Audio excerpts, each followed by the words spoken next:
انا تعبت، انا بقالي 20 يوم عماله كل واحد داخل لي حنجوري ناقص يديني قلمين على ايه؟ ما انا كنت قاعده محروق دمي هنا برضه. الله كفايه، ما هو لازم افك. انت قاعد بس هلا امسكي، هلا امسكي اعصابك، انت الكبيره، انت الكبيره. وبعدين ما حرقوا البلد، انا صعبان عليا البلد وصعبان عليا عمري عشان البلد تتصلح تاني قدام 10 سنين. خلاص صعبان عليا اللي بنيته.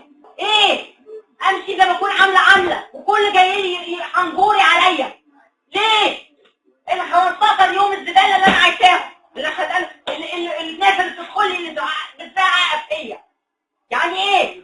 كل واحد داخل لي حقي هتقول لي حقي ايه؟ كانت حقك. انت مين؟ عملت ايه في دنيتك عشان تقول لي حق؟ ايه الناس دي؟ ما شافوش، ما تربوش ومحدش اتربى عيل في بيته. جاي البلدعي بقى اللي ولعها اللي جاي يركب على البلد والسافل والمنتهزي والحرامي كله جاي يركب